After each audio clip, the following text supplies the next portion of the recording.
Jadi kita hari ini punya tamu istimewa yang baru saja lagunya kita dengar. Jadi di sini ada teman-teman dari Dongker. Ya, di sini ada Delvi, ada Andre sama Zikri. Ya, dan juga ada bintang tamu spesial Jason Ranting. Bang Jason Ranting. Oke, jadi kalau dari kami sih waktu pertama kali tonton di forward sama teman-teman nih dapat satu video yang mengejutkan ya. Teman-teman Gen Z apa? Teman-teman Gen Z ya, milenial ya, sampai angkatan Ajim. Oh, gitu. Oh, dengar juga. Ya. Oke. Nyampe. Nah, jadi Saya pertama kali dari ponakan saya, Jensen. Oh, oke. Jason. Sebelum show itu masih di studio, nggak tahu gimana dia bisa dapet. Oh, yang di Selasar. Oh, mungkin ya. Sama benar. iya, jadi mungkin pertama penasaran dulu sih behind the scene-nya gitu, kenapa itu bisa terjadi, bisa ada video itu gitu ya. Mungkin boleh cerita sedikit ya kenapa latar belakang karyanya seperti apa gitu. Gimana ya? Andrew. Arno namanya Mas. Oh, Andrew. Tapi udah untuk kali ini Andre aja. Andre. Oke, gimana Mas Ini Andre? bagi Andre itu apa ya? Ini sebuah kecelakaan artistik. Awalnya emang kecelakaan artistik, jadi kami musisi, kebetulan Mas Di musisi, tapi lingkungannya Bisnismen, sorry. bisnismen Oh, sama dong. dan ini ya apa ilmu dukun juga ya. Ilmu dukun.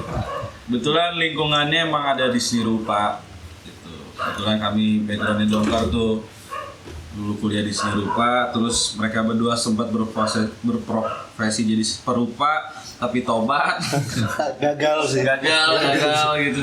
Jadi gagal, terus tema desain, tapi kami tetap apa ya berpartisipasi atau melihat juga peristiwa seni rupa. Kami suka hadir ke apa ya galeri masih gitu. Atau nongkrong di ruang-ruang seni rupa. Soalnya ya kawan-kawan kami juga masih di jalan di arus utama gitu. Kayak akhirnya kan banyak yang lari ke galeri A, semacam Sunario, Wangi, terus galeri apa lagi sih anak-anak ada beberapa lagi kan. Udah di situ kebayangnya kemarin emang pengen submit aja karena kami cukup bosan ada di ranah musisi. Maksudnya kayak nggak tahu mau ngapain lagi deh, tapi kayaknya kita pengen balik lagi ke mejeng di seni rupa gitu.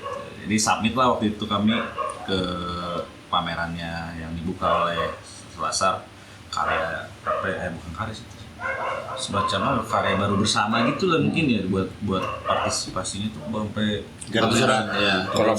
kolaboratif ya, jadi kayak nggak serius amat gitu. Penting lu punya gagasan apa, submit aja sih, kayaknya keterima deh. Sertanya banyak banget memang ya. Nah, itu jauh sebelum kami berkolaborasi gitu bersama Jason Ranting. Kami submit dulu, nggak tahu terima apa enggak. Terus di Jogja juga kami submit, kayak apa ada Jogja Nus Bombing, ke Art Jog juga pengen waktu itu.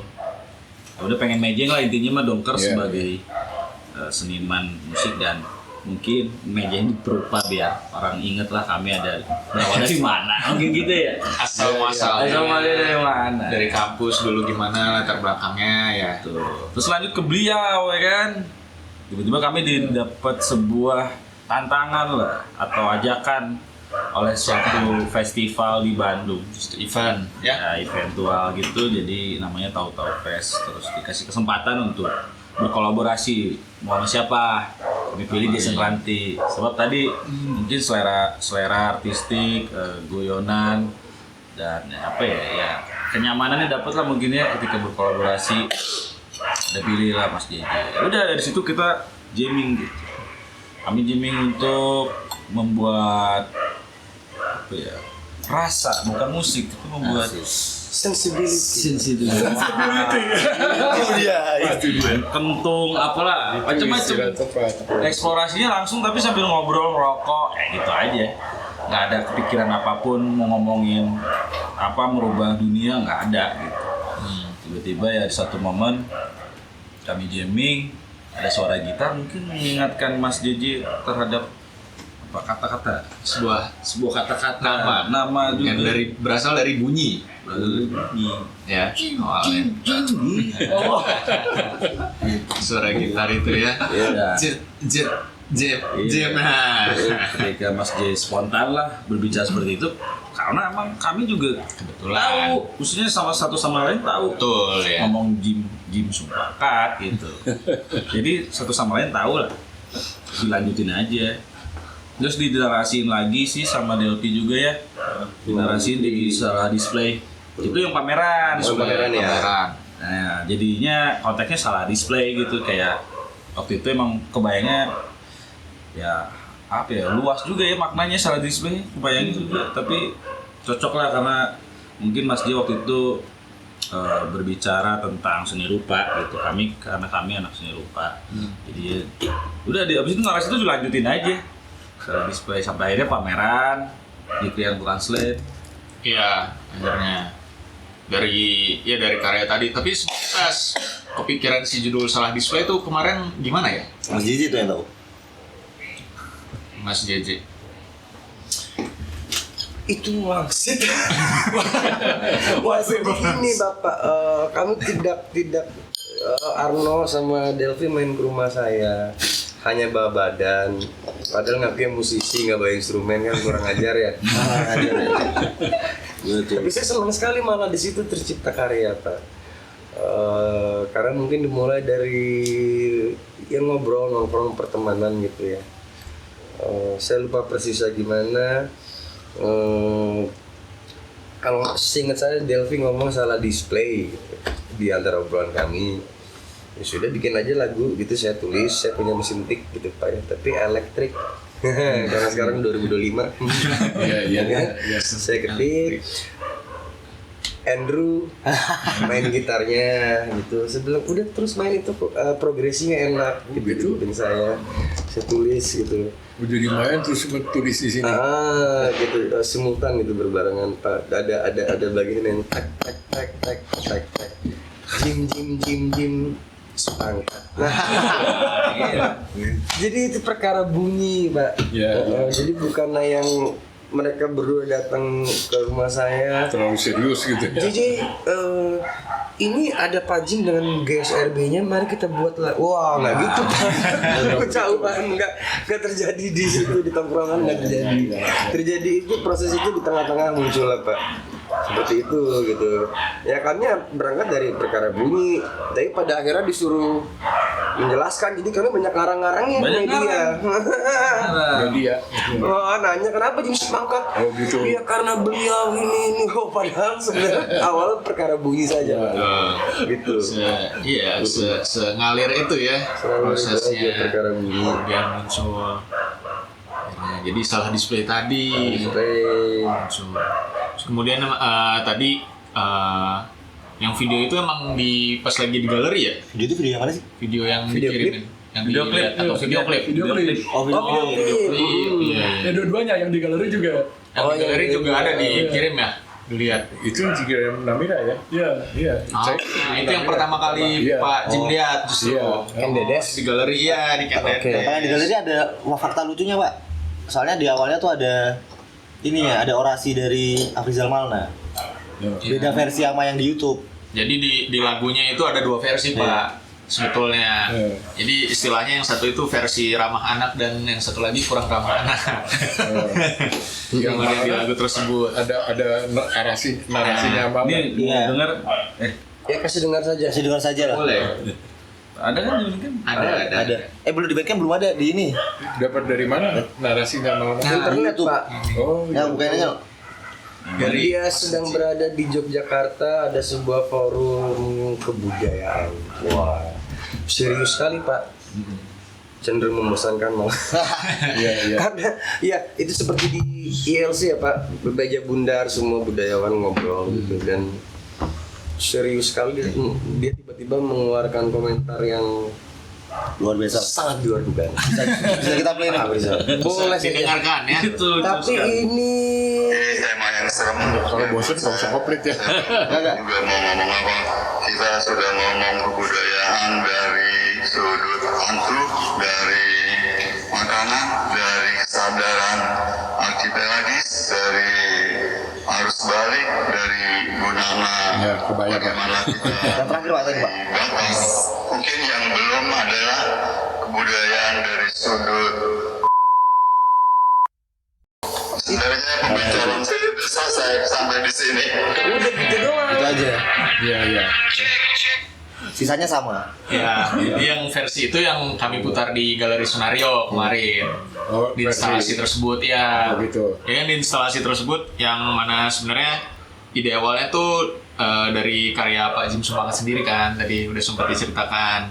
Karena ketika kami submit ke Sunario itu, kami belum ada bentuk representasinya, Iya, tuh iya. belum ada kan dari karyanya gimana nih, masih hanya berupa proposal konsep. Terus kemudian disubmit, diterima, baru pikir gini ini bentuk presentasinya belum ada sebenarnya. Terus sempat mau bikin tadi semacam mungkin video art atau kita bikin music video dipresentasiin di galeri. Jadi bukan bentuk karya gitu ya, jadi presentasi video gitu. Iya mungkin secara bisa seperti itu kan instalasi. Terus kemudian saya mikir dari lagunya sendiri kan udah ada premis-premis yang cukup jelas di sana kan, kayak ada nama Pak Jim Sumpangkat. Terus kemudian secara judul di situ ada salah display. Terus di sana juga yang terlibat ada Bung Jason Ranti dan ada Dongker yang mana dua-duanya udah memiliki karakternya masing-masing gitu, yang ya bisa disebut humoris juga lah di sana kan, komedinya di situ. Akhirnya ya dari situ saya kepikiran karena dulu keinget pas zaman kuliah, sering banget nama Pak Jim Sumpangkat, terus spesifiknya itu karya Ken Dedes itu muncul gitu di presentasi kuliah. Selalu dibahas tentang Ken Dedes itu. Sama pernah ini Pak, teman kami tuh waktu eksperimental Ya. dia jadi Ken Dedesnya. Oh iya benar. Ini Kiwil Koplo. Jadi dia bikin bass masuk ke dalam bassnya, terus dia nyiram pakai gipsum. Gipsum kalau ada. Jadi dia jadi Ken Dedesnya manusia. Waktu kuliah. Waktu kami kuliah. Sedang eksperimental ya. Sedang eksperimental, jadi buat kami cukup ikonik lah. Iya. Ditambah momen itu Mengesankan dan mengesankan. itu idenya cukup bagus. Iya tuh lucu. Dia tuh seharian tuh gara-gara Pak Asmujo jadi patung manusia dia anjir. diem aja gini. Diem ya. Seharian. Itu Mata kuliahnya Pak Asmujo waktu itu. Wah keren tuh. luar biasa itu. Jadi apa performance kali. Performance. Ada dokumentasinya nggak tuh? Ada harusnya. Si orangnya jadi musisi juga sekarang, Phil Koplo. Oh, Phil Koplo. Koplo, Kiwil namanya. Iya. Oh, tapi idenya Ken Dedes gitu. Ken Dedes udah Ken Dedes banget, cuma si Ken Dedes atasnya tuh manusia, dia sendiri. Dia sendiri jadi Ken Dedes. Ya, ide bagus sih. Jadi separuh dia, separuh Bass. Best. Pedestal itu. Stylenya putih. luar biasa. Iya. Nah, akhirnya iya. karena si karya Ken Dedes nih akrab gitu di pikiran kami, mungkin muncul gitu dari pikiran, kenapa kita nggak bikin bentuk itu aja presentasikan, tapi kita beri twist gitu kan dengan ya karakter kami sendiri. Ya, Akhirnya dibuatlah presentasi yang ada di Sunario yang Pak Jim lihat di video. ya betul. Ya, betul. Tapi setelannya Gen Z. Setelannya kita jadi Gen Z sih emang. Kalau yang Pak Jim kan ada bulu gitu. Ya, kalau kami nggak ada Pak. Kalau kami nggak ada. Iya, saya ngeliat itu Di gambarnya. Gambarnya bagus di bawah tuh. Saya pikir ini apa salah displaynya apa gitu. Salah displaynya ya. Ya, betul. Harusnya karya Pak Jim itu. Yes. Atasnya tapi kan pakai styrofoam Pak yang murah. Kalau Pak Jim itu nyolong atau bikin sendiri Pak? Arcanya. Arcanya. Nah itu behind the scene. Nah, itu ada sejarahnya. Oh, nggak bisa diceritakan itu ya? Bisa, Oh, bisa. diceritakan. Oh, Tapi saya sebelum saya komentari apa yang disebutkan Jason Wangsit itu ternyata benar. Oh, benar. Ternyata benar. Jadi kalau saya nyebutin backgroundnya ya, background tentang Ken Dedes itu. Jadi Ken Dedes itu kan masa ketika saya di Gerakan Seni Rupa Baru ya. Nah, Gerakan Seni Rupa Baru itu tahun 70-an. Jadi tahun 70-an itu sebetulnya ekonomi Indonesia lagi berubah secara gila-gilaan dari sosialisme ke kapitalis ya. Jadi di sana itu tahun 70 itu Anda bisa bayangin ya. Jadi sebelum jadi masa Soekarno itu film Amerika nggak ada, buku-buku bagus nggak ada, display apa neon sign, iklan segala macam nggak ada. Jadi pengalaman visual saya masih ngalamin tuh. Jadi pengalaman visual kami generasi masih ikut zaman Soekarno itu gelap. Gelap habis. Nah sesudah waktu Soeharto mulai, itu yang namanya shocking. Iklan, majalah keren-keren apa segala macam itu luar biasa. Nah luar biasa itu sampai seniman-seniman itu, hampir semua seniman itu kayak gini, mungkin saya kebiasaan itu di rumahnya penuh ngoleksi majalah-majalah itu. Majalah apa lifestyle segala macam itu dikumpulin tuh. Dikumpulin banyak, dan di sana mereka bilang, wah kita udah nggak usah melukis, nggak usah apa, gunting-guntingin aja bikin kolase. Dan itu kan lebih bagus dari lukisan mereka ketika mereka bikin lukisan gelap kan. Lukisan gelap. Itu kan cerah tuh. Jadi di situ, nah bagian yang saya soroti pada Ken Dedes itu di masa transisi itu sensor hilang. Jadi di masa-masa itu di karya-karya seni rupa baru ada Dede Eri Supriyo yang jago gambar realistik ya. Itu gambarin cover-cover yang luar biasa, itu Marlboro keren banget, itu Marlboro yang pakai topi itu. Di sini coklat. Itu di masa-masa ketika sensor nggak ada, majalah gila-gilaan, film nggak ada yang disensor. Karena apa? Karena badan sensor film itu takut dikatain PKI. Begitu sensor lu PKI loh, kayak gitu, ini kan Amerika nih. Itu habis. Jadi di sana kalau kita ngelihat Ken Dedes itu, jadi sebetulnya ada shocking di dalam pengalaman visual itu. Pengalaman visual itu. Jadi di sana itu kalau dilihat, makanya saya sebut wangsit ya. Di situ tiba-tiba ada arus besar global yang bikin kita kaget. Waktu itu di tahun 60-an itu sudah terjadi revolusi media ya.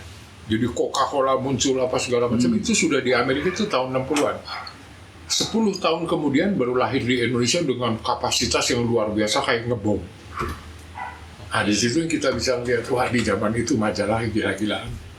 Jadi yang bikin majalah bikin kayak cerita separuh sekarang mah cerita porno. Tapi berupa foto-foto gitu loh. Itu film-film terbuka habis. Itu Amerika, dan saya kira Amerika berperan ya. Dia kasih habis tuh kayak gitu tuh. Jadi artinya sesudah itu tutup lagi. 70-an itu masa gila-gila. Jadi kurang lebih, tapi ini penafsiran saya juga kemudian waktu itu mah asal-asalan aja begini. Itu Ken Dedes itu kan apa? Tonggak ya artinya kita lah kayak gitu kan. Dan sementara celananya seperti begitu tuh buka. Jadi beda kan. Jadi kalau misalnya di Amerika nggak aneh karena itu. Ini setelah dalam kondisi gelap tiba-tiba dikasih kayak gitu, shocknya ya kurang lebih kayak Ken Dedes itu. Nah soal Ken Dedes itu diperdebatkan waktu seni rupa baru. Jadi asal mulanya itu saya waktu masih di studi patung kan mahasiswa patung itu pernah ngasih ide sama Pak Darta, Pak coba anak-anak itu disuruh meniru patung-patung yang purba yang ada banyak sekali di ITB. Kan Anda masih ingat tuh kan masih banyak di arca-arcanya. Itu sebetulnya arca yang tidak diketemukan candinya itu dititipkan ke sekolah Belanda dulu. Nah sekolah Belanda itu masih ada. Nah coba suruh niru ya, suruh niru mahasiswa tuh suruh niru. Jadi mereka mencoba meniru itu kan. Itu kelihatan gak bisa banget. Mereka nggak bisa bedain bahwa itu arca sama beneran. Jadi mukanya muka kayak orang biasa gitu kan, lucu tuh. Nah itu satu yang bisa merekam si patung itu.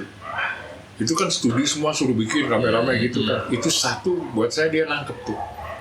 Apa sih arca itu. Jadi dia bisa nggak kayak manusia gitu kan, ada tajamnya tuh. Nah abis itu semua patung-patung itu dibuang dan namanya cuma latihan kan. Dibuangin, dikembaliin lagi tanah liatnya. Nah saya ngelihat itu satu saya catat. Karena saya anggap ini paling baik. Nah saya catat ya saya ambil aja ya. Taruh di rumah sebagai ini paling bagus lah. Jadi taruh begitu aja, begitu mau seni rupa baru saya punya ide untuk bikin begitu. Bikin begitu. Itu hasil cetakannya sebetulnya Pak. Nah perbedaannya iya. Jadi hasil cetak main-main lah, karena saya cuma ngeliat ini bagus saya cetak. Terus di rumah ada base saya taruh gitu, itu besokannya pameran saya bikin gambar. Karyanya sendiri ya nggak tahu kemana lah, udah kayak gitu. Tapi itu kemudian dikoleksi sama National Gallery Singapura. Nah itu prosedurnya adalah saya bikin ulang. Nah ketika saya bikin ulang udah bagus, otomatis jadi nggak asalan. Jadi saya ulang. Tapi memang itu tradisi ya, dalam artian pameran-pameran pemberontakan. Itu karya orisinal itu memang nggak ada nilainya. Kan pernah tahu ya, Dada Marcel Duchamp itu kan mamerin urinoir. Urinoir itu tahun 50-an itu masuk museum. Tapi bukan urinoir asli itu, dia dari urinoir apa di pasar loak atau apa yang kesana dikotor-kotorin dikit, itu yang masuk museum. Jadi memang terbiasa dari karya pemberontakan yang memang bikinnya gila-gilaan yang nggak pantas ditaruh di museum itu dibeli dengan representasi ulang. Nah, untuk representasi ulang kan jadi lebih bagus. Iya, lebih layak. Lebih layak. Nah itu yang kemudian dikoleksi di Singapore Art Museum, itu memang keliling kemana-mana. bentuk aslinya sebetulnya. Bukan aslinya, tapi itu kebiasaan di museum. Karya-karya pemberontakan itu memang udah dianggap memang sampah. Sampai Aslinya. Itu karya-karya seni rupa baru kan gila-gilaannya udah nggak serius berkaryanya, cuma mau gila-gilaan aja. Kalian pasti ngerasain tuh ketika kepegang edan-edanan aja gitu. Iya benar. Jadi bukan seperti wah merenung terus serius gitu. Ambil aja bikin gitu loh. Memang benar-benar bentuk ekspresi. Pemberontakan itu selalu ada. Dan itu kan nilainya nilai berontak, bukan karyanya. Iya, nilainya gagasannya. Kalau itu kan wah lukisan disentuh sedikit nggak boleh, jangan cuma ditendang-tendang.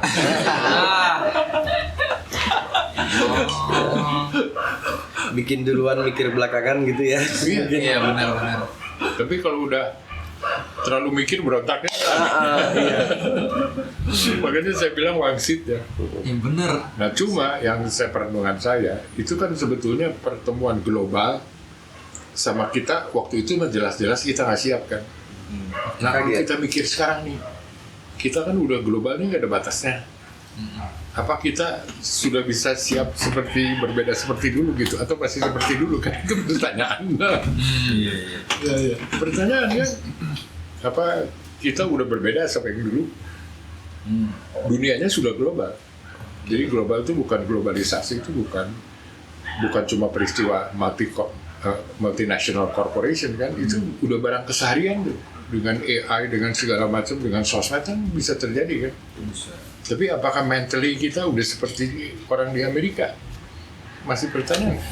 Nah, itu makanya wangsitnya di situ. Oke, ini kayaknya memory cardnya udah mau habis, jadi kita harus cut dulu. Nanti kita sambung mungkin melanjutkan pembicaraan soal globalisasi ini ya. Boleh. Globalisasi. Oke, kita matikan dulu.